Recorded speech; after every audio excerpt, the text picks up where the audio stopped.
crew down the bricks here. Today we're going to be doing a comparison review for the new Guardianship. The way I'm going to tackle this review is I will do a quick overview of the Guardianship itself, but the objective of this video is of course a comparison review. So we're going to be taking a look at some previous Lego models, but the main comparison is going to be with the Build Better Bricks Milano over in the back corner there. Now, if you want to see more details about that build, I'll put a link up in the top right hand corner of your screen and you can go and watch a previous video that I did on that build. And if you'd like to build that Milano for yourself, I'll put a link down in the description for Build Better Bricks. Now, if you use that link, I will get a small kickback from them. So I'd appreciate it if you would use it. If you go to their website, you can purchase the Milano instructions for $15 US. You obviously get the instructions for the build, but you also get a parts list that you can upload to your wanted list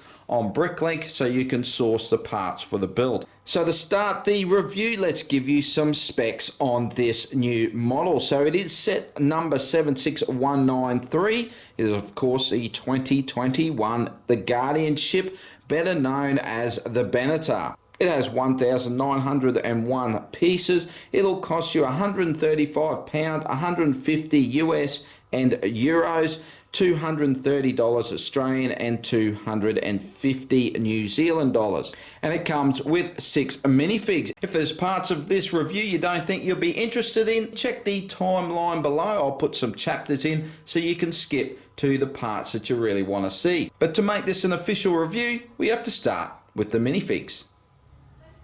And kicking it off, we have our new 2021 Shatari with improved face print and buildable weapon. And we have Gamer Thor without his fat gut, but with suitably scruffy hair and Stormbreaker.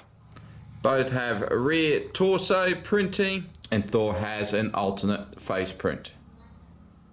Up next is a new Star-Lord on our left and the 2014 Star-Lord on the right. The new minifigure has an updated hairpiece, new coloured blasters and dual moulded legs, although I think I still prefer the printed legs on the old version.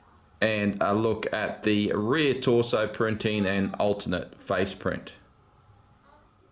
New Mantis on the left and the 2017 Mantis on the right.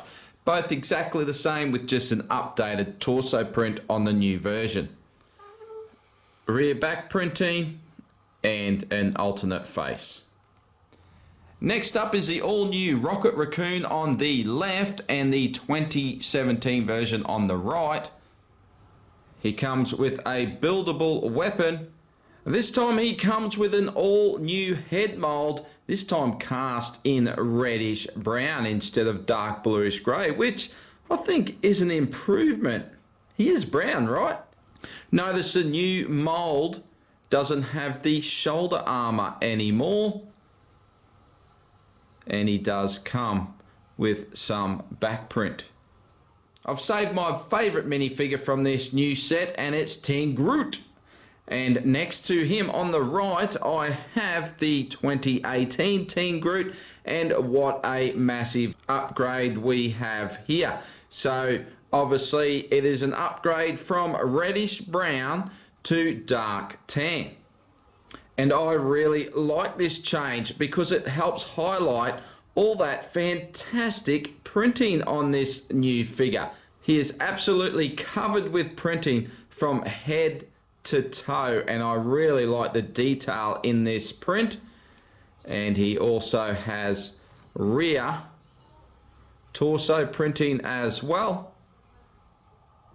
So onto the model itself, we have a printed trans purple canopy. Now I can't remember if that coloration is right from the movie. I kind of feel like it's not, but that's just could be me.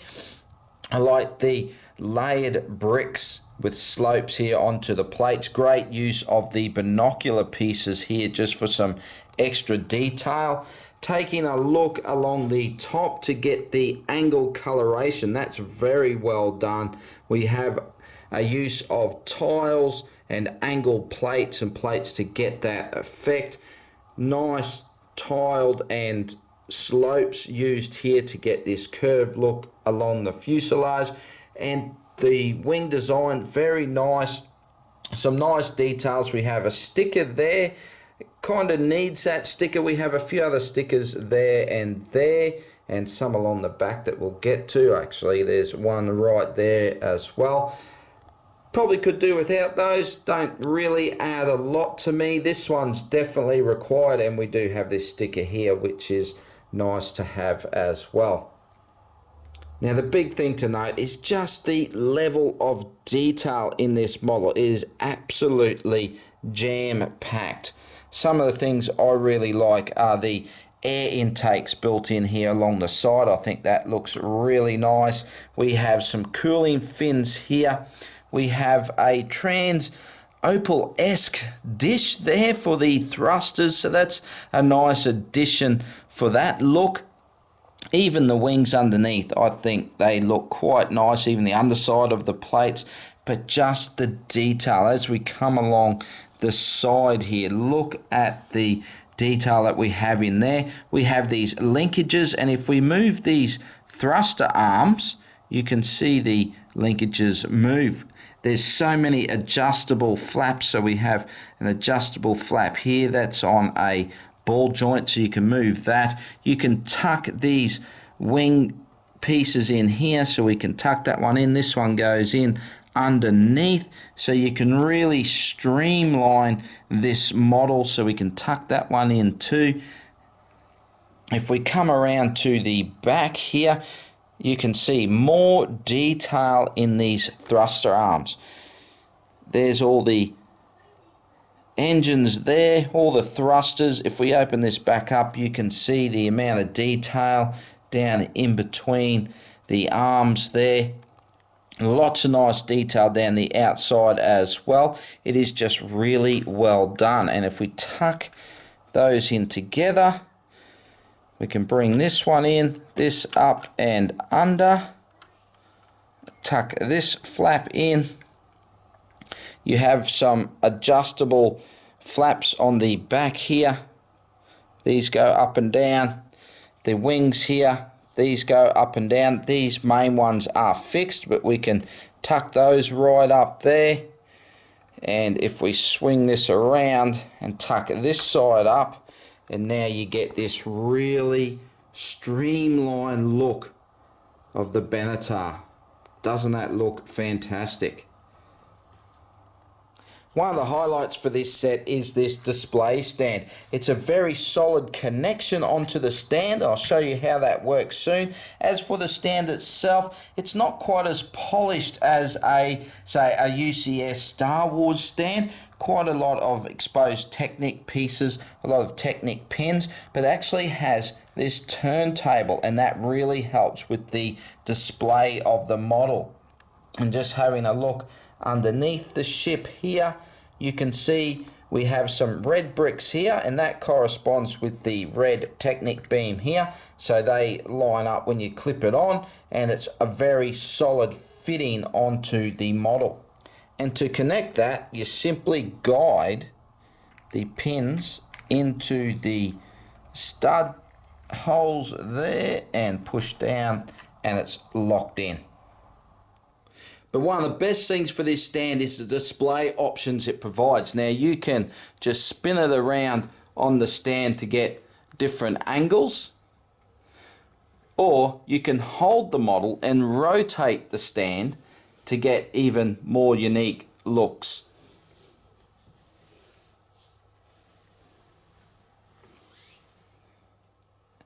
And off the stand, it's very solid and very swooshable. For access into your cockpit, you can lift the canopy piece, but for easy access and to get in and place your minifigures, it's much easier to lift the front piece right up like so. Before we take a look at the interior of the new Benatar, we're going to jump straight into a comparison. So first off, we're going to take a look at an official Lego set, an official Milano. Now here I've gone with the 2014 model. It is set 76021, 665 pieces. Now there was another model in 2017. It was set 76081. It only had 460 pieces. And while it did correct the colour of the Milano using orange instead of yellow, I still feel that this 2014 Milano is the better model. And of course the biggest thing to note is just the sheer size difference. Admittedly, the new Benatar is over 3 times the piece count. And just to help highlight that, we'll put them nose to nose and just have a look at the wingspan of this new Benatar. It's pretty impressive. Now to access the interior, you can just lift this rear panel off and the main midsection off. And there we have the interior, which has quite an impressive level of detail. Now there are some stickers used down here and another sticker for the screen, but some very nice detail, especially down the back section there. Some clips for weapons, some seating, and down this side we have a coffee machine. I like how they've incorporated this section here just to make it look like the hallway of the ship. And as a comparison, let's remove the top section for the 2014 Milano.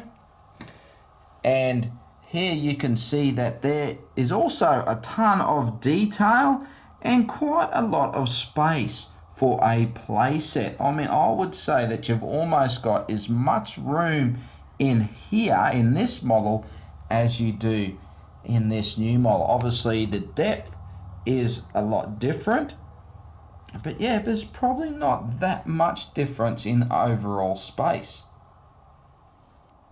So the next comparison is with our previous Benatar model. Now this is set 76107, has 674 pieces. It came in the Thanos Ultimate Battle set from 2018. Doesn't do a bad job of holding up to the new model. Has quite an impressive level of detail, has a nice wingspan. It has the nice play feature with the escape pod. Now I have to mention, this build doesn't come with the escape pod. You have to buy another set to attach it, but it really completes the ship. So I didn't want to show it without it. And obviously something that's lacking from this model is the escape pod. But I guess something had to give to have these big, long, beautiful thruster arms on the back. Meant that we couldn't have an escape pod, and those thrust arms are something that's lacking. I mean, they tried to do a little bit with these, but it's really something lacking from this model, which does take away from the accuracy of the ship itself. And removing the escape pod, you can see that it really does leave this model quite lacking without it. Doesn't look quite right, does it, from the rear, and the interior is very limited in this model. Now they're just not in the same class, are they? But that's not to take away with how impressive this play set from 2018 is. And now for the main show. We have the Milano versus the Benatar. We have official versus custom. And we have the dark side versus the light. Oh, hang on. No, that's the wrong license. The Milano, I built this 3 years ago. That's a little bit scary to think. Now, again, this is from Build Better Bricks.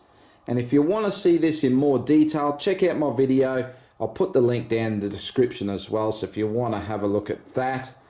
But we're just going to zoom around here and just have a little bit of a chat about them. Of course, two different models were very similar. They are very different models in that as well. Now, we talked about the amount of detail on the Benatar, and the Milano is no slouch for detail as well. Just have a look at some of this fine detail along the top section here. I mean, how good does that look?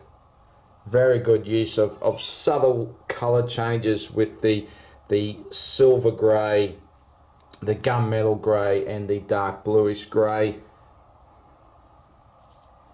As size wise, very comparable in size. The wingspan definitely goes to the Benatar, probably the length as well once you put the thruster arms around, but overall bulk I think goes to the Milano. Now this Milano is 1,507 parts,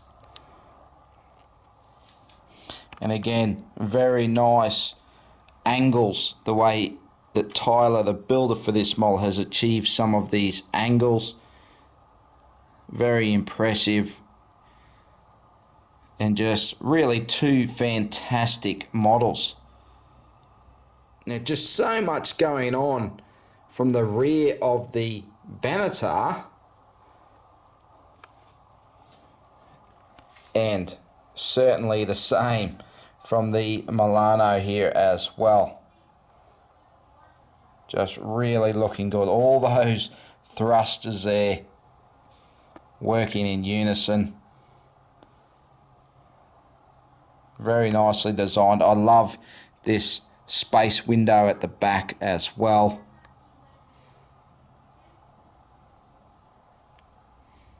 And the face-off between the two, looking from above, and the wingspan, actually there's probably not a whole lot of difference in the wingspan, is there? But you can really see the bulk of this fuselage in the Milano compared to the Benatar. But just exceptional designs from both here. To get into the interior of the Milano, we could actually remove this whole section.